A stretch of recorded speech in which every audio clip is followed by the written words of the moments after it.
Welcome to this latest edition of the Ril Dil Podcast on this 23rd of September 2019. I'm your host, Cyril Gerald-Quinn. As I discuss the world of sports and pop culture, as always, we are broadcasting and streaming live on my YouTube channel. Podcast will be available anywhere from 15 to 20 minutes after this broadcast podcast is over. We will be, of course, also it'll be available through Block Talk Radio as well. Anywhere, we'll try to put it out there, 11:30ish, 11:30 around that time for my Blog Talk Radio audience as we get ready for Monday Night Football in the nation's capital with the Washington football team hosting the Chicago Bears. The Bears are 1-1. Of course, Washington is seeking their first victory of the season. They are at 0-2, and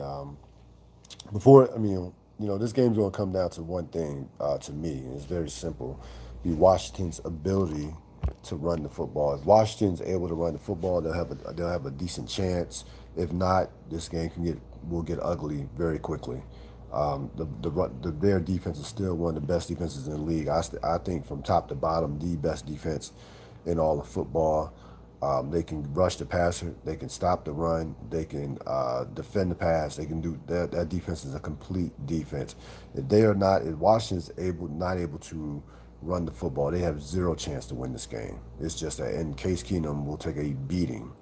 There's no way they'll be able to protect him with no running game. So far, Washington's running game through the first two games of the season has been non-existent, to say the least. Think about this for a second. Washington is 0-2, and they have yet to turn over the football. You know how hard it is to not to win games when you don't turn over the football. I mean, that's basically the number one reason why teams lose games in the NFL.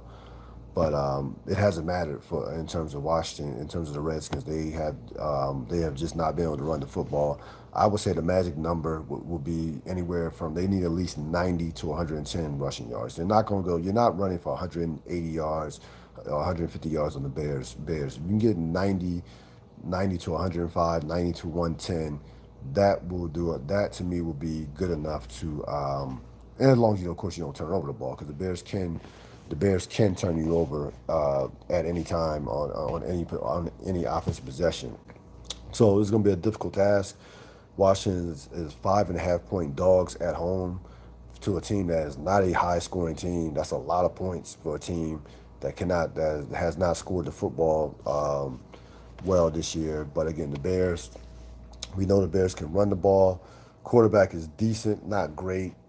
But again, the Bears can score 21 points on defense. Their defense is that legit. Excuse me, is that legit. They can turn you over. We know what type of player Khalil Mack is. They are loaded on that front seven as well as in the back end with guys like Kyle Fuller and of course Eddie Jackson. So we'll see what happens. Washington looking to get to 1-2 and not fall 3 full games behind the Dallas Cowboys, who are seemingly going to run away with the NFC East division right now. Dallas has a two-game lead on the Giants and also the Eagles as well, and could have really a 4-game lead on Washington if Washington loses by virtue of the tiebreaker, in terms of the fact that Dallas took out Washington last week. We'll get to some of the league action, but we're gonna talk about this and hopefully put a bow on the Antonio Brown saga, which has, since the end of last season has really taken over the NFL into the off season and now into the regular season. Antonio Brown, of course, was cut by the New England Patriots on Friday afternoon. The Patriots, again, we're not going to tolerate anything from Antonio Brown. Once he sent out those texts to his trainer, his ex-trainer Brittany Taylor, that was the last straw for the Patriots. They were their organization that wasn't going to tolerate him doing something like that when in a Patriot uniform. Now again, I'm not going to sit up here and pat the Patriots on the back, because he did play a game. He did play one game when with all these allegations over his head, and with everything that happened in Oakland, everything that happened towards the latter part of his tenure with the Pittsburgh Steelers. So let's not completely pat the Patriots on the back for cutting him. They did what they had to do. The Patriots were not going to answer questions about Antonio, even beyond the texting that he sent, those texts that he sent to his ex trainer, which was just plain stupid. They were not going to answer questions all year long about Antonio Brown. That was eventually he was going to get cut. I said that he wouldn't. He'd probably make it, 5 or 6 games. There was no way he was going to make it through the entire season with that organization. It just was not going to happen. They were not going to tolerate it. They're an organization that is not going to allow one player to dominate the headlines. They don't care who outside of Tom Brady.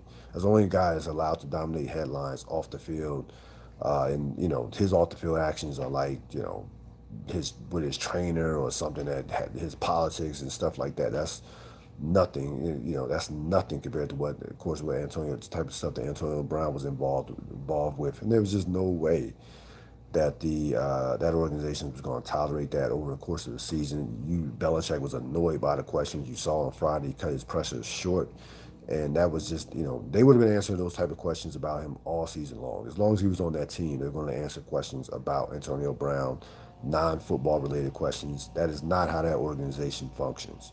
They don't do Patriots don't do distractions. They don't. You're talking about an organization that cut a guy after he had like a 200-yard rushing game. I forgot the running back's name, but this guy was late, and this was like, I want to say about 8 or 9 years ago, maybe even longer. The guy had a 200-yard rushing game. He was late to a meeting. Okay, he was late to a meeting or a practice, and he got cut. That's the type of organization. That's those are the type of. Now again, the guy wasn't a great player, but still, he was coming off a 200-yard rushing game, and the Patriots cut him with no regard. So that is the type of organization that they are. Antonio Brown. Listen, character still matters at the end of the day. We live in a society, especially a sports society, where talent, especially the NFL, where more times than not, talent will rule out guys. Get third, fourth, fifth, sixth chances if they're talented, if they can rush the passer, if they can catch a football, if they can score some touchdowns, if they are above average to great. But you still have character still matters. I mean, this guy, if you read that SI article, this guy is one of the worst people in football. I mean, literally one of the worst people in football with some of the stuff that he was pulling, owing, not paying back business partners or people that work for him, just doing dumb, immature shit like farting in the physical. The guy who was doing was massaging him, was doing some physical therapy, he's farting in his face. Just dumb, immature nonsense that he was doing. You heard about the stories last summer, tossing furniture out of an apartment or out of a hotel that he was staying at. Just a number of things that Antonio Brown's been involved with over the last couple of years. Even going again, and that article depicted stuff that was happening when he was, his days in Florida when he was growing up. So there were people around him that were kind of coming out and talking about the type of person he is, and I didn't hear one positive thing. I mean, if somebody normally in a case of character, somebody's going to say something good about you. I didn't hear one positive thing in that article. And that wasn't an article that was like a witch hunt. That was an article that was depicting people that had been around him, people who knew him, people that had done business with him. And like I said, you will rarely see a more negative article about an individual. At least it'd be one positive thing. That was not the case in that particular SI article. That was well researched and it had a number of sources. And again, this is the karma that has come back on Antonio Brown. When you shit on people, when you have low character, you get what you deserve in a lot of cases. And he's getting exactly what he deserves. He deserves to be out of the league. He deserves to be sitting on his ass, not doing anything, not making any money. And you think about how crazy you have to be to cost yourself almost $40 million. And you think about that.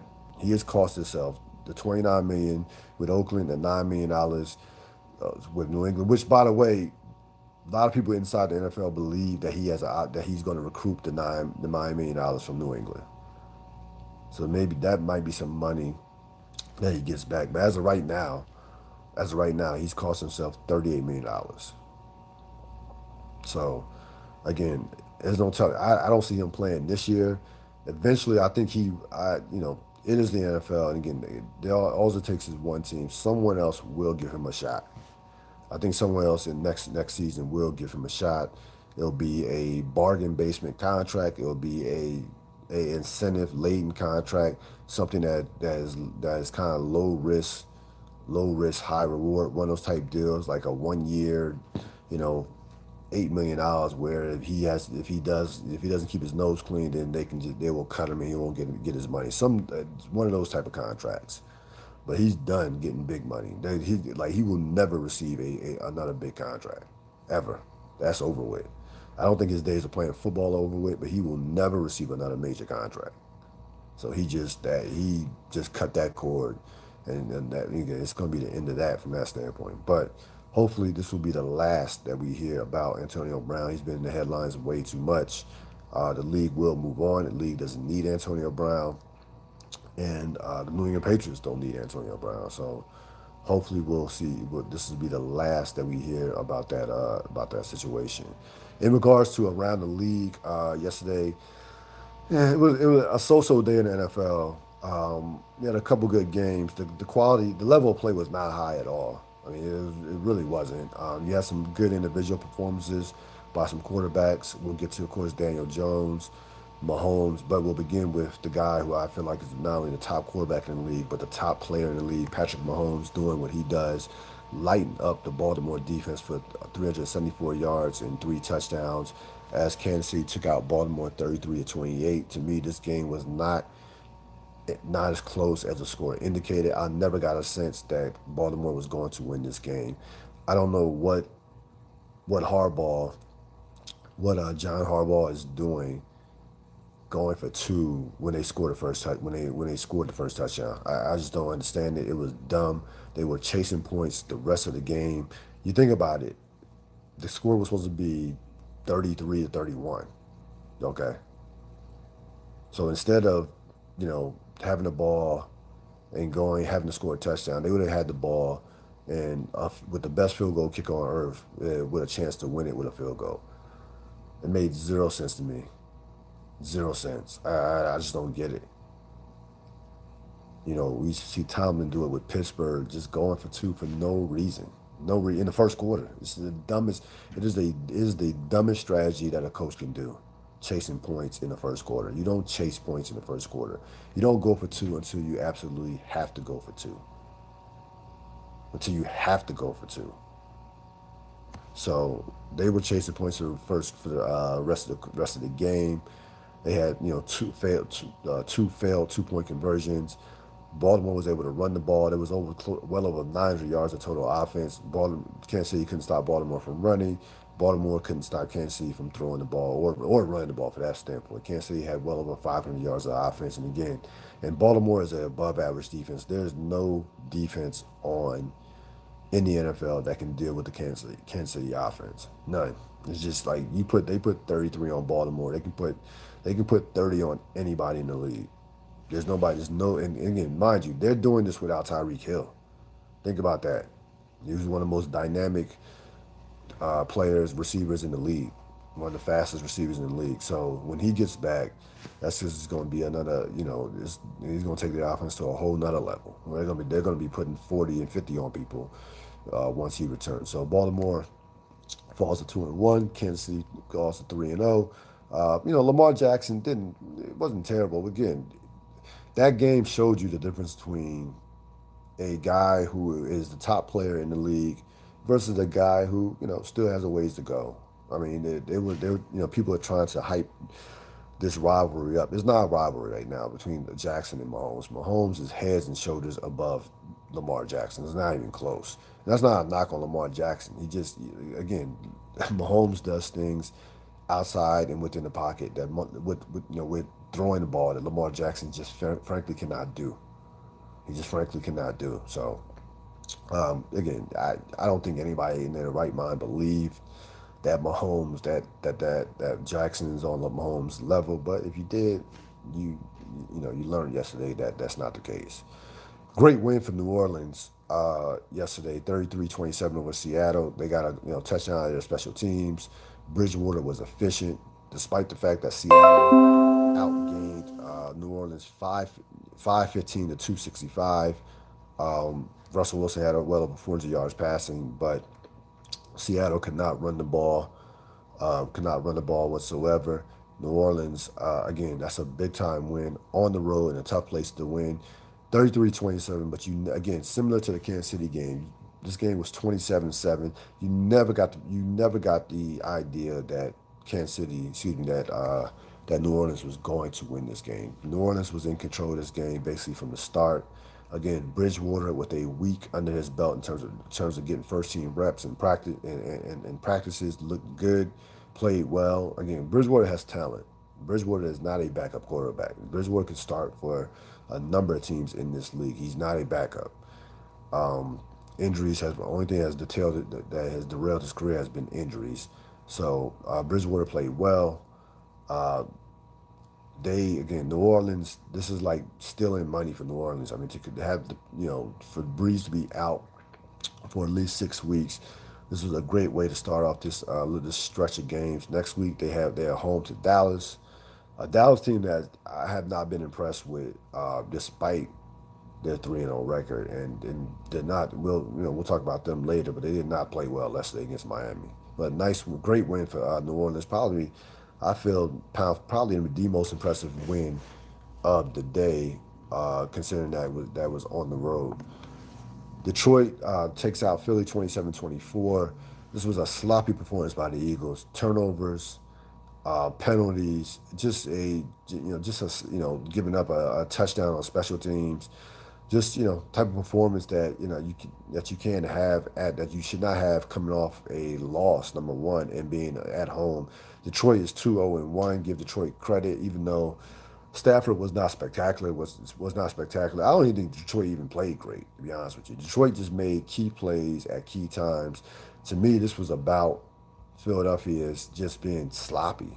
They were just sloppy. They just weren't crisp. And again, this is not. Doug Peterson, I think, is a very good coach, but I expected more out of Philadelphia coming off a loss. Now, again, I know they don't have Deshaun Jackson; they're banged up, but at home they're normally great at the link. But they were sloppy yesterday. So bad loss to Philadelphia. Nice win for Detroit. Detroit again 2-0-1. Philadelphia falls to 1-2. Green Bay over Denver 27-16. This was all about the Green Bay defense. They did just enough offensively to kind of keep Denver at bay. Green Bay's defense had 6 sacks, forced 3 turnovers. We know Denver's offense, outside of Lindsey, the running back, is not any good. Their defense has taken a notch. It's not what it used to be, of course. Von Miller has lost a step, or has lost a half a step, if not more. Green Bay, wasn't spectacular, but did just enough offensively. I still am not overwhelmed with the Green Bay offense. Now, Green Bay's defense has been turning people over left and right. They're getting to the quarterback. Rodgers, we know, does not turn over the football. That's one of his great attributes. Besides all the physical talent, he does not turn over the football. Wasn't great yesterday. He missed some throws. That's one thing. That's one thing about Rodgers that slipped. His accuracy is not what it was. His accuracy has slipped just a smidge. It was. Now you can attribute that somewhat to the receivers not being able to get open at the level that they were early in his career, but he missed some throws that were guys that were wide open. He missed at least 2 or 3 throws that vintage Aaron Rodgers would not miss. But with that being said, he did his job. Did not turn over the football. They got enough out the running game. And this was about their defense, just dominating the Denver Broncos. Green Bay goes into next week's game against Philadelphia at 3-0 and playing well. The Giants get their first win of the season, 32-31. They needed a last second miss from the kicker out, from the Tampa Bay kicker. And Tampa Bay has been cursed with kickers for the last, I would say, 4 to 5 years, ever since they had Connor Barth, who was the last quality kicker from Tampa Bay. They seemingly after him cannot find a kicker that their lives depended on it. This was a bittersweet loss for Denver. Excuse me, for the Giants, because on one hand, Daniel Jones was phenomenal, 336 yards passing, 4 total touchdowns. But you lose Saquon Barkley 4 to 8 weeks with a high ankle sprain. So you don't want to lose a player of his caliber, but you did get a great performance out of your hope to be future franchise quarterback. What I need though is I need the Giant brass, the coach, the general manager. Please calm down. Please, I mean it's one game.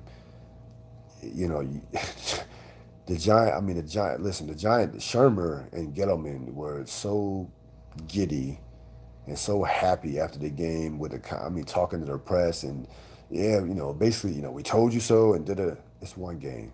Please calm down. Please calm down. Let's hold the brakes. Let's hold the brakes. Like they need to take a lesson in terms of from two things that are New York related. Brownie Nagel, okay, Brownie Nagel and a Bill Parcells saying is let's not put the anointing oil on them yet. Let's not put them in Canton. So they need to take those two New York lessons, football lessons, in terms of that. Again, he made some plays. He made some plays outside the pocket. He made some plays with his legs. He threw the ball well. But that Tampa Bay defense is awful. Number one, they can't stop anyone. Okay, and number two is one game. So we'll see. Of course, Washington will see Daniel Jones up close and personal next week. Indianapolis gets a nice win over Atlanta, 27-24. Jacoby Brissett had a big day, 300 yards passing.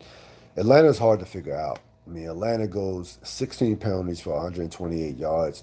Atlanta and Philadelphia, even more so Atlanta, coming off that win against Philadelphia, you figure they have some momentum carrying into next week. No, again, playing a backup quarterback. Jacoby Brissett is a backup quarterback, unlike Teddy Bridgewater. But giving Indianapolis credit, we know Indianapolis is going to be a pain to deal with for teams. They are not going to roll over and not play hard just because there's no Andrew Luck. But it's a tough loss for Atlanta. Like Atlanta just shot themselves in the foot. There's no way a team with that many veterans and with that much talent should ever get 16 penalties in the game. No team in the NFL that should ever get 16 penalties in the game. That's just embarrassing. They are, they'll tell you, anybody will tell you that watches football, that knows anything about football, 100 yards equals 7 points. 100, so they give 127, 128 yards in terms of penalty yards. That's unexcusable. Should never happen. And right now Atlanta falls to 1-2. I give Indianapolis a lot of credit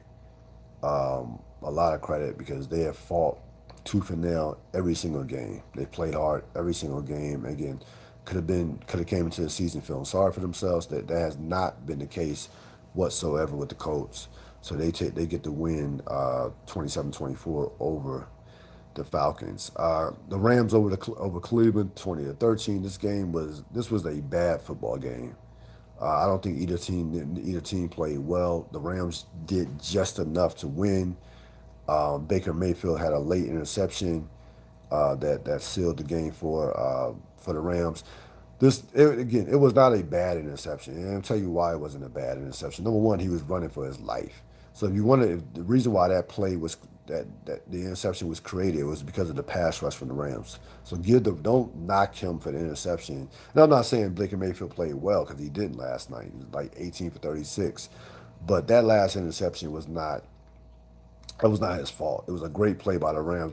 First of all, it was a great interception because there was a receiver in the vicinity of where he threw the ball. Number one. Number two, that interception was generated, and this is one of the most important things in football. In football, in terms of winning and losing games, it is fourth quarter pass rush. Fourth quarter pass rush will decide a lot of games in this season or in any season in the NFL. So the Rams were able to generate a pass rush on the most important play of the game. You have a quarterback running for his life. He has to basically throw a mini Hail Mary and game, set, match. So I'm not going. I don't say. I'm not going to say it was an awful throw. That it was the only throw that he could make. And I'm telling you, there was a play to be made by the Cleveland receiver if the Ram player would not have made a spectacular interception. That was a great interception, diving on the ground. So I think people kind of overreacted to that interception as far as trying to connect that with Baker Mayfield's performance. Now again, Baker Mayfield's performance was not good, but I'm not gonna go crazy over that interception. Anyway, the Rams, Cleveland falls to 1-2. The Rams go improve to 3-0, but they have not been impressive in any of their wins, to be honest with you. And we don't think Carolina's any good. So the New Orleans game that goes with an asterisk because you lose Drew Brees. So we know the Rams have talent, but they have yet. And but again, it's a good thing. It's a good thing to be not playing well and be 3-0. So that's the bottom line. Dallas, Minnesota, Carolina, New England, and Buffalo all, of course, all, of course, won games as expected. Buffalo's 3-0. Dallas is 3-0. You have after 3 weeks, even regardless of what happens tonight, you have 8 undefeated teams after 3 weeks. That's a lot of teams that are undefeated, which basically says there are haves and have-nots in the NFL. There are a lot of bad teams in the NFL this year. A lot of bad teams. So a lot of teams are going to be going. You're going to have a few teams with some gaudy records over the course of this season. So again, you have Monday Night Football, which as we are recording, has already started. Washington, Chicago, at the top of the program, I think this game will be decided on at the line of scrimmage in terms of whether or not Washington can run the football. Washington cannot run the football; they have no chance. As far as the college football goes on Saturday, you got a lot of big games. The Georgia Notre Dame game was a good game. Notre Dame had plenty of opportunities in the first half to put points on the board. Second half was dominated by Georgia. Um, I think Georgia. I don't think the game. I didn't walk away from that game being impressed with Notre Dame. I know a lot of people are saying, "Oh, Notre Dame can play with the big boys." No, they can't. They can't play with Clemson. They can't play with Alabama. Georgia did not play well, and Georgia had a number of injuries in that game, especially to their defense. They had a number of injuries to that game. Notre Dame, there's no way that Notre Dame could play with any of these big teams if they're not able to run the football. Georgia was able to win that game with their C game. They won that game with their C minus game. They did not play. Georgia did not play well, and they dominated in the second half. So I was not I'm not going to say that I was impressed with Notre Dame's performance. Notre Dame had plenty of opportunities in the first half to where if you are a big time team, if you are a national championship caliber team, they would have taken advantage of those opportunities. LSU, Alabama, Clemson would have taken advantage of those opportunities. Notre Dame was not able to. And the fact that Notre Dame cannot run the football, you're not beating Alabama, you're not beating Clemson, not beating Georgia if you are unable to run the football. So I think Georgia's a top four team. Georgia will be in contention for a national championship. Notre Dame, I don't think Notre Dame is a playoff team. Auburn, Texas A&M. Auburn, again, that was a game that was not as close as the score indicated. The one thing I took away from that game, we is the fact that Auburn does not throw the ball well enough to play with Alabama, Clemson, even Georgia. You're not going to run the ball. You're not going to be 3 yards in a cloud of dust on any of those teams. You have to have balance to play with any of those teams. Auburn had 106 yards passing against a Texas A&M team that you should be able to throw the football on. So that's the thing that stood out to me about the A&M Auburn game is the fact that Auburn was not able to throw the football against A&M, and A&M's defense is not very good to me. So keep that in mind for the future when Auburn starts playing the likes of when they start playing some of the heavyweights in the SEC. Wisconsin just completely destroyed Michigan. Michigan, we know Michigan was not any good this year. Um, it's been a long time since a Michigan team got physically manhandled the way they did. The game wasn't even at 35-14. It really wasn't even that close. It was not even that close. Wisconsin outrushed Michigan 359-40. I repeat it, 359-40. When the last time you seen a Michigan team get dominated on the line of scrimmage like that. Again, no, every time I watch Michigan play, I don't understand how you could be at the University of Michigan and not have a 5-star top flight quarterback. I just don't get it. I mean, the quarterback can't play. I mean, he's not any good. They have top flight athletes at the skill position players, except for quarterback. So and Jim Harbaugh has been known to be a great, the guy developed Colin Kaepernick. Alex Smith, Colin Kaepernick had some of their best years under Jim Harbaugh. I don't understand how Jim Harbaugh cannot recruit quarterbacks. It's a great mystery of college football how he cannot recruit quarterbacks. But give Wisconsin credit. We know Michigan it will be a non-factor in the Big Ten. It will be an absolute non-factor. Look overall in terms of college football, the SEC is just the top of the SEC is just ridiculous. I mean, Alabama, LSU has been the most impressive team in college football this year. I'm not saying that they're the best team. I still say Clemson, Alabama, then LSU. But in terms of just the way LSU is scoring on people, they're putting 60, 50, 55, 60 points on everybody.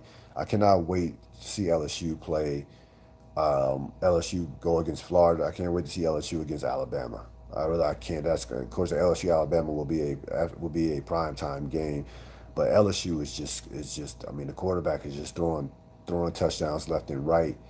Again, the top of the SEC. When you talk about Alabama, LSU, Georgia, Auburn, and Florida, those 5 teams could play with anyone. Now again, I gotta see more out of Florida's offense, but that defense is as good as any defense in the country.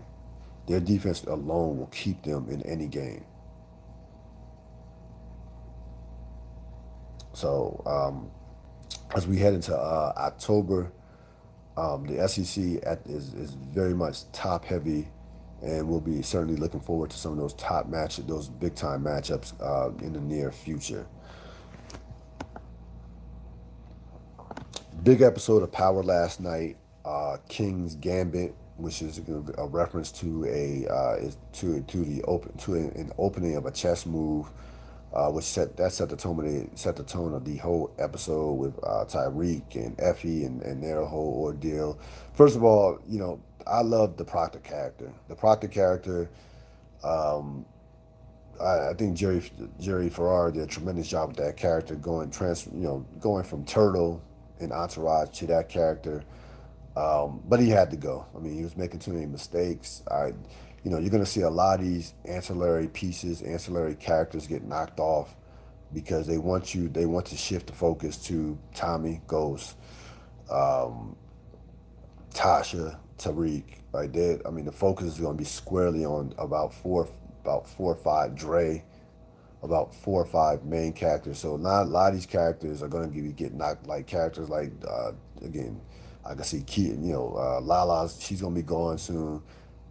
Proctor. I mean, they might even take out somebody like Cooper Sacks. Or like a lot of those characters, those supporting characters are gonna get knocked off. Proctor, you saw this coming even last week.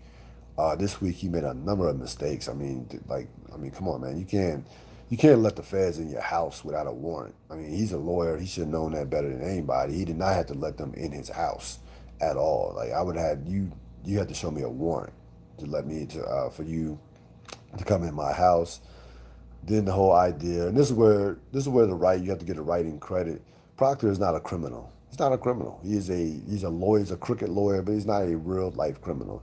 There's no way in the world that you're gonna choose, if you're a cold blooded criminal, that you're gonna choose not telling your daughter versus ratting on Tommy, a guy who as soon as he finds that information out, he's gonna kill you.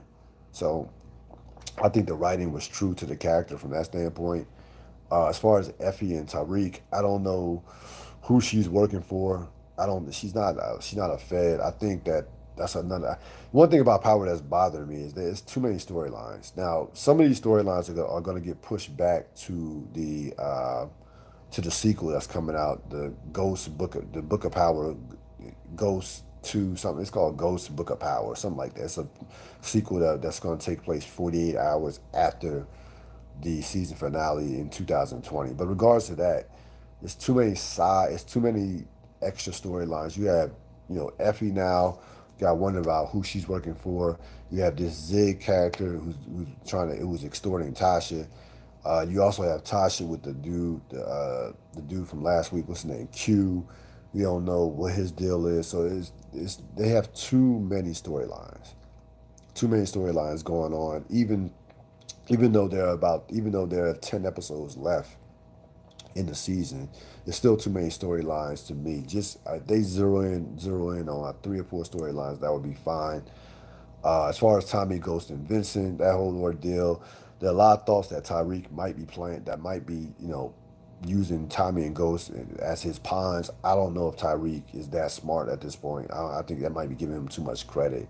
I think he just was just completely just dumb.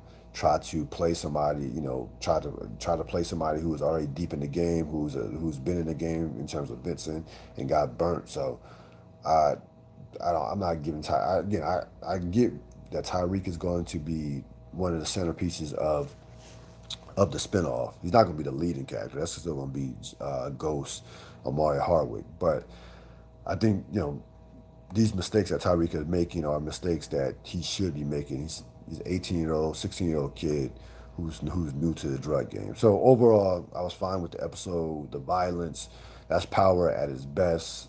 Double crossing, some of the stuff that happens, Power at its best. So I was fine with the episode. We'll see how they kind of finagle all these moving parts as we head, and try to with this kidnapping. We know Ghost and Tommy are not going to kill each other. I mean, we know that. We know they're not going to kill each other. If Tommy is going to die, it's going to be the hands of somebody else. It's not going to be by the hands of Ghost. So we understand that. So I'm not even frustrated I'm not even frustrated anymore about the Tommy versus Ghost. We know it's not a legitimate. It's not something that's real. Neither one of them are gonna kill each other. So overall, I was fine with the episode. We can always pick stuff apart in regards to Power, but at least the episodes are watchable. Those first 2 episodes of the season were not watchable. So the last 3 have been solid episodes. Not great. Now I heard a lot of people saying this was a top 5 Power episode. Calm down. It's not even a top 10 Power episode of all time, let alone top 5. This was a lot of violence. You saw, one of the starring characters die, a guy who we expected to die. It's not like somebody major, not like Tom and Tasha died. So let's calm down on that. But something to look forward to in episode 6, as you now have as Tyreek, as his actions. The one thing that'll be fascinating, putting Tyreek aside, is you're gonna have Ghost, Tyreek, and Tasha all selling drugs at the same time in the drug game at the same time. Ghost is back. Is gonna be back in it. Tasha's gonna be back in it. So they are being true to who they are. They're drug dealers at the end of the day. Tasha, Tasha, not, it's not legitimate. Ghost, you're not a politician, you're not a club owner. At the end of the day, you're a drug dealer. And so that to me is consistent with who and what those characters are. That's going to wrap it up for this latest edition of the Ril Dil Podcast. As always, you can catch this podcast on my YouTube channel, Ril Dil Podcast, Blog Talk Radio, Stitcher, iTunes, Apple, Spotify. We are everywhere, so there's no excuse not to find us. This is season 12 of the Ril Dil Podcast, telling it like it is with no apologies. Thanks for listening. I'm out.